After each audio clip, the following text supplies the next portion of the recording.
I remember when he approached me with the idea.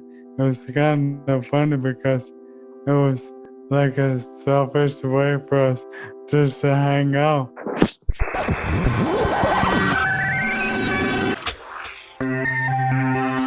Hey everyone, and welcome to Connecting ALS. I am one of your hosts, Mike Stevenson. I'm here with my co-host, Jeremy Holden. How has your week been thus far, Jeremy? So far, so good. How about you? Things going okay? You're still quarantining, still practicing your social distancing up there? Yes, absolutely. Trying to stay as safe as I can, and it's starting to get cooler here in Minnesota, and that is going to make it easier and harder, I think. You don't necessarily want to be outside when it's 30 degrees, but the cabin fever happens quick this time of year in this part of the country because it's a little bit stir crazy. Yeah, I can imagine. We're noticing the change in weather down here, change in seasons. You know, we had a great conversation last week, speaking of fall time and the election coming up. I hope our listeners enjoyed that and found it as informative as I did. And, Mike, you had a great conversation this week that I'm really looking forward to bringing to our listeners. Yeah, I'm really excited about this episode because I had the opportunity to speak with fellow podcast hosts Chris Beckett and Nathaniel Pallone. They are the hosts of the podcast Born to Battle, which is a weekly show that covers a wide range of topics, including Chris's ongoing journey with ALS. He is an extremely inspiring individual, and what he and Nathaniel are doing is very unique, and we're big fans of their show, so it was great to connect with them. Today we are talking to the hosts of the hit podcast Born to Battle, Chris Beckett and Nathaniel Pallone, joining me from Los Angeles, California and Portland, Oregon, respectively. And guys, I've been looking forward to this one for a while. Welcome to Connecting ALS, and thanks for coming on the show. Thank you so much for having us, Mike. We really appreciate it and are very honored to share our story and I connect with that many important people within the ALS community. Likewise, what Chris said, we're happy to be here and happy to share a little bit about our show and how we can spread ALS awareness together. Absolutely. And we're going to talk a bunch about your podcast because I think it's so great and we want more of your audience, or more of our audience to discover what you're doing. But for anyone who doesn't yet know you two, we're going to give them a little background, and we'll start with you, Chris. You're someone who was diagnosed with ALS at the young age of 29 in 2018. Can you share with our listeners a bit about that journey and how you're doing now, 2 years on from your diagnosis? Yeah, absolutely. Well, I think first is, of course, nothing you ever expect to happen at such a young age. It was definitely a challenge and kind of threw everything off for a little bit because, of course, one still has dreams, aspirations, and so much ahead in terms of what I thought I'd be able to accomplish. And with the diagnosis just before my 30th birthday, it kind of stopped everything in its tracks. So from that day forward, pretty much my life as I knew it was drastically changed and in for a very different ride than one would have dreamed.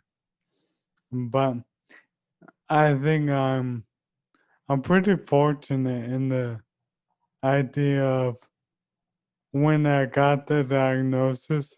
Of course, it was crushing, and I just didn't think it was real. But after my night of tears and talking with my fiance, she, I was able to quickly kind of accept it and just kind of move forward with the mentality of, all right, I have ALS. Now let's keep living and doing everything I want to and enjoying this beautiful thing called life. So I've just been going after it day by day, learning to adapt because that's the biggest thing with ALS I've learned is we are incredible at being able to adapt to any situation that comes our way. Mm. And this is a perfect example of being able to adapt, because if you don't, life will pass you by. And you got a lot more to see, experience with family and loved ones. So I've had a great support with my fiance Taylor, who's been there amazing. And she, unfortunately, is primary caregiver for me too. Mm. Such a whole another dynamic. And Right. I mean, I have great friends like Nathaniel, who had the brilliant idea of starting a podcast. And I'll let him, of course, talk about that a little more when we get to that. But Sure.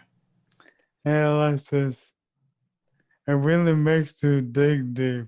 Mm. But I mean, I don't know, it could be worse, I guess. I don't know if my approach is way different from everyone else, but I'm still here. You're still there, and I know that's become something of a motto for you. And I want to encourage our listeners to check out beckettsbattle.com. That's Chris's website. You can learn more about his story there, and see that amazing video piece that was put together there, Chris. We'll put a link to that in our show notes. But that I'm still here, that seems to be kind of a mantra for you. Yeah, absolutely, because I mean, I couldn't if you look at the alternative. I might not be here and be able to experience this with you right now, Mike, where we're talking on podcasts, and whoever would have thought something like this would ever be possible. So, I mean, I'm that guy who undoubtedly always finds the silver lining in things. So, my thing is throw anything at me, and I'll be able to persevere. And I think so many other people can also just believe in yourself, and boy, it's limitless for what can happen. That's a great attitude, man. The world needs more people like you, Chris, that have that sort of perspective on life, especially now in the year 2020. And Nathaniel, Mr. Pallone, tell us how you fit into this equation. You've known Chris for quite a long time, correct? Yeah, so Chris and I go back. We really became friends our freshman year of high school. But my memory of Chris actually goes back to fifth grade basketball. Mm. Chris doesn't recall this, but he does recall somebody else that was on my team. It just took him a while to get to know me. Sure. But yeah, we go back to playing sports together. We both kind of had a similar mentality as far as our approach to friends, to interactions, to our responsibilities, and just how we interacted with people. I think that was the biggest thing. I mean, Chris is my best friend. He's a travel partner of mine. We've gone various places in the world, and he's like a brother to me. So I'm very fortunate to have him. And I approached him with this idea of doing a podcast because I know he was doing some work with voice banking and figured it would kind of tie in, even though at that point he didn't tell me this directly, but they were pretty much done with voice banking at the time. But he didn't defer from wanting to take part in this and doing this journey with me. So I'm fortunate that he's willing to share his story and our experiences together in this way to spread awareness for ALS. And this all happened 4th of July weekend of this year. Mm. I went down to LA, said, "Hey, Chris, what do you think about starting a podcast?" He's like, "I'm with it." I was like, "All right." And I think it was a week and a half later that we had our first show posted. Wow. And you're how many episodes deep now? Oh, 25. Wow. That's a lot. That's a bunch of content in that window of time. Yeah. Well, we also wanted to consider that, we don't know how long Chris's voice will be able to speak clearly. Sure. So that was part of it. And we wanted to knock more shows out quicker just so we had that. But we're not going to let that hold us back from continuing to record. We're just going to have to plan a little differently to make it happen. Mm-hmm. yeah, I think planning a little differently and a lot more planning is a big name of the game. But I remember when he approached me with the idea, it was kind of funny because it was like a selfish way for us just to hang out once, twice a week, but I'm not mad at that at all, and I appreciate it. So Yeah. the podcast is cool, but hanging out with my best friend, even better. So I love it. Yeah, that's a great excuse just to get together, right? You can tell your fiance, your friends or family, well, you know what? Sorry, I got to record that podcast. And more than anything, is just hanging out with your best friend. Absolutely. So we shoot the ish a lot of times, and let's have a good time and catch up and enjoy and talk about any and everything. Of course, we're always taking people's suggestions to what we should talk about because we like to include the listeners too, where they can be a part of it to a certain degree and Yeah. make it one big family show. I love the show. And I told you when we spoke a few weeks back, I think what separates it from a lot of other podcasts is it's so real and it's two friends sharing stories and addressing topics that are important to them. And during a time when many people are feeling stressed about the pandemic and the economy and just their lives in general in the year 2020, it's an entertaining and inspiring listen. So congrats to both of you on bringing that idea to life. It's so well done. Thank you. Thanks. Yeah, thank you. Appreciate that. Yeah, and I really appreciate the range of topics that you cover even on a given show. I was catching up on some of the latest episodes. I've heard you talk about fantasy football, favorite TV characters, silly things like Gatorade colors. But then, of course, you also touch on more serious subjects like personal legacies, eye gaze technology, ALS clinical trials. It's a really great mix. How do you handle the pre-production side? When do you decide what you're going to discuss for each episode, or is it kind of, here's when we're going to record, let's do it? It's kind of a here we're gonna record Sure. where our recordings start out a little slow. Probably like the first 20 minutes we get on, talk about things and brainstorm, and then also that leads to planning a little bit of the next episode where we have some script, but we definitely do a lot more casual, more just go with the flow to just, yeah, kind of cover any and all topics because never to say one particular way to do it is better than the other. But with us, and I know me, I told him I didn't want to be just about ALS. Mm-hmm. I wanted to have some aspect of it, but make it unique to us because then it'll be able to show through the podcast who we are and see if people want to get to know us and listen. And if they don't, well, I wouldn't be friends with them. Just kidding. Maybe. Yeah, and just to add on that, so technically we're on our second season. Our first season was about 15 episodes, and we really tried to have that structure. We were like, all right, this is our main topic we're gonna talk about, and then we're gonna try and do something funny, and then we're gonna talk about ALS. And over time, that got harder and harder because it limited what we could talk about for each show. And then it put a little pressure on what we're going to talk about for ALS each time.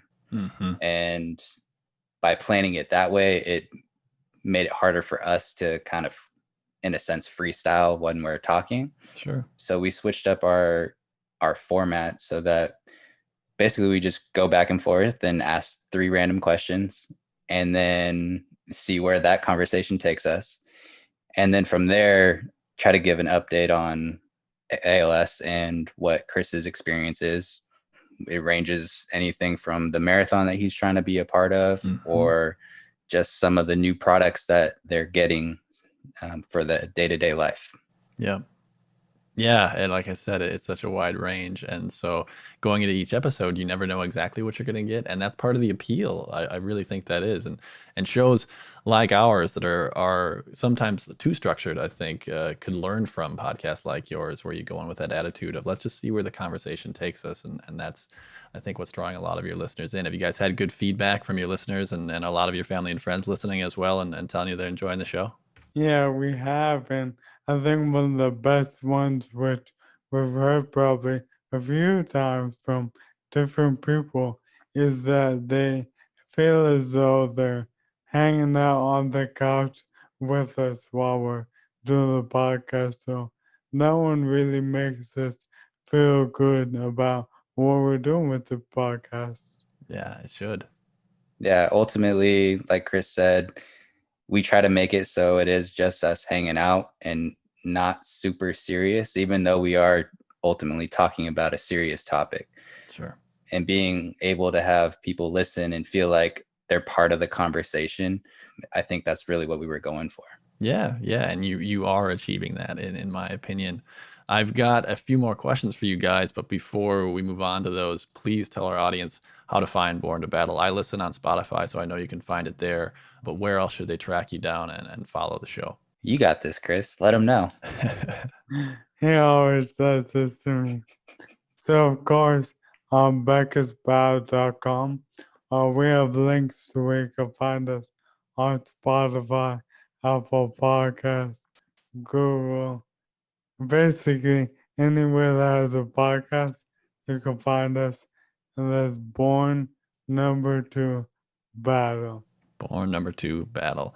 Yeah, I just searched around a little bit. It was really easy for me to find, and then Spotify is where I prefer to listen. So that's where I'm listening. But we'll put links in our show notes as well, so listeners to Connecting ALS can just click through and check you guys out as well. Moving to a few non-podcast topics for a minute, Chris, you alluded to it a little bit earlier, just kind of your outlook on life, and you're obviously someone who always tries to find the good, whether that be in a situation or another person. And just from a few conversations with you and following you on social media and watching that video piece about you, that's clear to me. And I think a lot of your family and friends would share that. What do you attribute that to? Is it how you were raised, or the crowd that you came up with, or is it just part of your core as a person? I mean, I think it's a little bit of everything too, where my parents influenced me and the friends I chose to surround myself, definitely influenced. And yeah, I do think all of it, but I will say a majority just comes from within for some strange reason. It's just how I approach things. Maybe how I've overcome tough situations where I could get in a bad mood or be down and out for a lot longer, but I'm fortunate enough and lucky, and I let myself have negative moments and Mm. embrace the emotions that come along with it. But then quickly, for me, within an hour or so, I say, all right, I've pouted, I've been moody, but it doesn't serve me any good to keep doing it, because then it negatively affects the people around me as well with my mood. And Mm. I'm a people pleaser. I love seeing other people smile, Sure. be happy, being included with whatever we're doing. So mine is all about bringing everyone else in too. Yeah.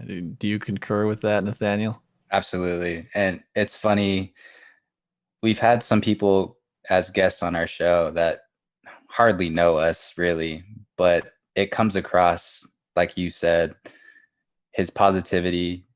You see him with a smile almost anytime, and it's contagious. It makes other people want to smile. It makes people want to be around him. And yeah, like I've seen it my entire life as I've known him. So definitely comes across that way, and it's real. That's one of those magnetic personalities. Hmm. And Nathaniel, being one of Chris's best friends, but living in another state, And obviously, you two get to podcast a couple times a week, and you connect in that way, which is great. But how does your group of friends, your circle, stay connected to Chris? Is it a lot of calls? Is it texting, FaceTime, that sort of thing? Honestly, prior to us doing the podcast, it was probably a text here and there, especially for this year. Prior years, we had always made an effort to try to meet up somewhere, whether it being I fly down to LA or Arizona when he lived in Arizona, or he would schedule some trips up to Portland. We always found a way to make time for each other. And that doesn't go just me and Chris, that goes with our friend group in general. For the most part, I feel like we always make the effort to be there for the moments that matter the most. And sometimes it's a small thing, but if everybody's going to be there, that's a big moment. So I think it's more keeping in contact and then making those appearances and the effort. I think ultimately the effort is what kept us so close. That's what it takes. Do you agree, Chris? I do agree. And everyone might not necessarily call and text every day, but what separates our entire friend circle is that we might not talk to each other for, say, 2 months, 3 months with a few people in the group. But when we see them, it's as if we saw them yesterday. So it doesn't even seem like it's been that long. So I don't know how we do it. Yeah, we have a great group of friends, and I feel like we're always there for each other. No matter what it is, we'll find a way to get through it together. And this is just another perfect example of that. That's a special thing to have that sort of community and have that sort of connection. I'm glad that you guys have found that. I did hear on a recent episode, though, that you're planning to see each other soon. Is that right? Are you making a trip down to Cali, Nathaniel? So we have a rendezvous somewhere else that I can't say yet because it's on the low, but we'll also be seeing each other in November. We're going to meet up in the Bay Area, actually. Nice. And then I will also be down in LA for one of our good friends' weddings as well. Great. So you have a few more opportunities yet to catch up face to face. Yeah, definitely. Something that's been hard to do in this year. I was going to ask you, Chris, how the pandemic has been affecting you and Taylor. What sort of lifestyle changes have you guys had to make in the last few months? I think it's definitely been tough and really, because they make us change things up. Because at the beginning of the pandemic, we were basically locked inside of our house and we didn't want to go anywhere, do anything, just because there was so much unknown, and a lot of the science hadn't quite caught up to tell us what is the safest way about going to do things. So we, of course, take all those precautions, but we just found ways to be more creative, and we're very, very fortunate here in the Los Angeles area where we have good weather so much of the year, and we would take advantage of being outside. So me, Taylor, and our dog, Pork Chop, would always go to the park and have a park day on the weekend. Go try some new takeout somewhere. Go pick up a book to read. Sure. Anything to keep us out and about. And I know I'm a little oddball because I love going on car rides and I don't have the ability to drive anymore. So when the time's right, we'd always just go on a car ride, cruise. We drove down to San Diego. We drove up to Malibu. And then we just park on the side of the road, roll the windows down, and listen to that nice ocean crashing against the sand, smelling the breeze. So I definitely am sorry them rubbing that into everyone. I was gonna say that sounds kind of nice. That's a pandemic therapy we could all use. Yeah, what so that was a big key to keep some sanity, and I'm lucky too. Taylor's my best friend, and she loves my doggy moments and everything about it. So we have always things to talk about, enjoying each other's company. So she helped me get through it too. That's great. That's really great. And you had a birthday recently. Was it? Did you have a birthday last week? Yeah, so on the 29th, I turned the big 32. The big Um, 3-2. yeah. So I went out. We went camping with a few friends, and they were able to take me into the water with a life vest and a beach wishers. So I haven't been in the water in over a year, and Sure. I love it. So it was a pretty great birthday. And this guy also, he told me, "Oh, we got a podcast. We're gonna record," and he had what 15 plus friends show up on my podcast, Yeah. and man, so I'm all getting ready to go. And no shirt on. I'm just there, and I see all these people, so I'm panicked not to get a shirt on. I need to be presentable. I mean, Yeah, we, it's we good. we caught him off guard a little bit there. Yeah. Well, that's a fun surprise. Yeah, I feel like you need it these days, right? Mm-hmm. Yeah, in a year when any sort of good goes a long way, getting to do little things like that for someone's birthday, that's a good thing. It's a big thing. Mhm. Absolutely. And as much as they want me to do it for me, I'm thinking about all the amazing memories that I'm creating for all of them because, yeah, one day I won't be here, but then think of everything they get to think about, laugh about, joke about. And so that's where the surprises, the memories, is more for them for is what I think so. I'm always up to making more memories all the time. It sounds like it. It sounds like it. That's great. That's great. So, my last big question for the two of you is what's next for Born to Battle and Beckett's Battle in general? What sort of content or events should we be on the lookout for? I know you just started a new season of the podcast. Is that you planning to evolve that further? Do you have some other kind of media coming out? Tell me about it. Yeah, for the most part, we are still planning on putting out roughly 2 episodes a week. Monday and Fridays is when we're generally posting. Chris has a whole journey of his own that he's going through, and I'll let him talk about that. Sure. Yeah, so I think the big thing with Becca's battle is just trying to be more open and vulnerable about what this disease really is Mm. and give people insight to what I go through, what people close to me go through, what a caregiver goes through, a mother, a brother, a wife, everything do.